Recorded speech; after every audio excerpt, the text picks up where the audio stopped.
अस्सलाम वालेकुम। ये भी घुटनों में दर्द है तो ये वीडियो आपके लिए है। इस वीडियो में हम बात करेंगे नी जॉइंट ऑस्टियोआर्थराइटिस के बारे में कि कैसे डेवलप होता है, इसके बाद आपकी न्यूट्रिशन कैसी होनी चाहिए, प्रिकॉशंस आपने क्या क्या करनी है इसको प्रिवेंट करने के लिए, और आप कैसे अपनी डेली लाइफ को एक्टिव रख सकते हैं। सबसे पहले तो ये स्टार्ट कैसे होता है, किन लोगों में ये ज्यादा स्टार्ट होता है। खवातीन में ज्यादा होता है ये, ठीक है, ऑस्टियोपोरोसिस की वजह से, हार्मोनल इम्बैलेंसेस की वजह से।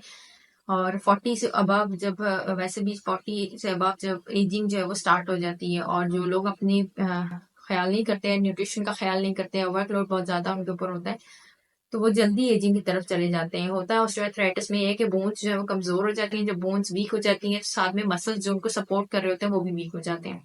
पहले कार्टिलेज खत्म होना शुरू होता है, उसके बाद फिर जब कार्टिलेज बिल्कुल खत्म हो जाता है तो बोन्स आपस में टकराती हैं। जब बोन्स टकराती हैं फिर पेन की शिकायत करता है पेशेंट। पेन होता है, रेंज ऑफ मोशन डिक्रीज हो जाती है। इसके अलावा लोगों का क्वालिटी ऑफ लाइफ इफेक्ट होता है, यानी कि आप अगर अपने काम कर रहे हैं, जो नॉर्मल नमाज पढ़ रहे हैं, वॉशरूम जाना है, नमाज पढ़ना है, तो नीचे बैठना है जमीन पे, कोई काम करना है, ऐसा वेट आपने उठा के कहीं लेके जाना है, कोई छोटा सा भी वेट है तो वो आप नहीं कर पाते।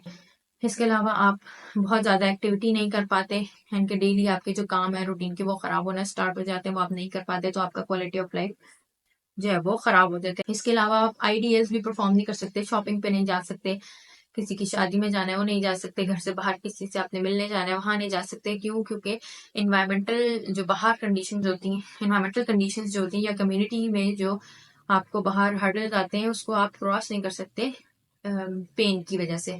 अगर आपको सीढ़ियाँ उतरनी है, सीढ़ियाँ चढ़नी पड़ जाती हैं, या आप तेज से चल नहीं सकते। मेरे डाइट का बहुत ज्यादा ख्याल रखना होता है। डाइट का कैसे ख्याल रखेंगे जी? कैल्शियम इंटेक ज्यादा करेंगे, फास्फोरस इंटेक ज्यादा करेंगे। और ये बिल्कुल एक मिसकंसेप्शन है कि सिर्फ कैल्शियम जो है वो नीडेड होता है हड्डियों के लिए।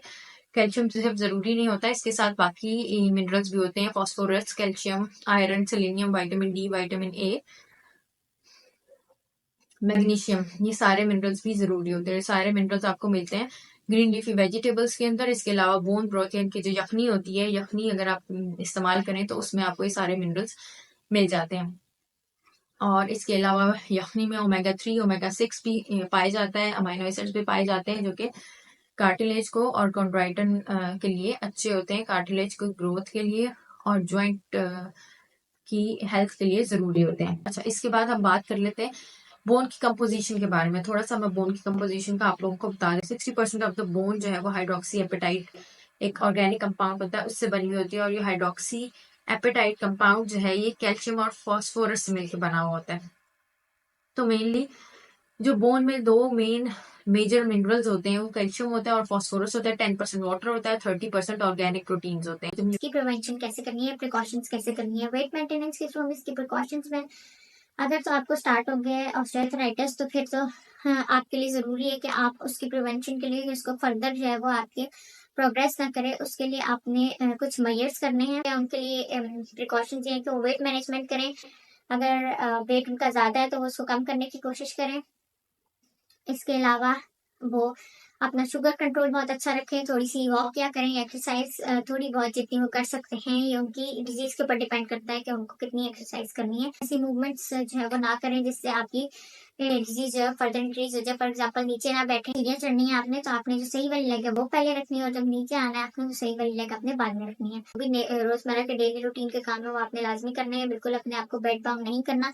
अगर आप बिल्कुल बेड बाउंड हो जाएंगे तो ये डिजीज है आपकी फर्दर प्रोग्रेस कर देगी और बहुत तेजी से प्रोग्रेस करेगी। आपने बहुत ज्यादा लोड भी नहीं लेना अपने ऊपर और बिल्कुल इनएक्टिव भी नहीं होना, ताकि आपकी जो एक्टिविटी लेवल्स है वो भी मेंटेन रहे और आप अपने रोजमर्रा के डेली काम करते रहें। आप इंडिपेंडेंट रहें, आप दूसरों के ऊपर डिपेंडेंट ना हो। अल्लाह हाफिज।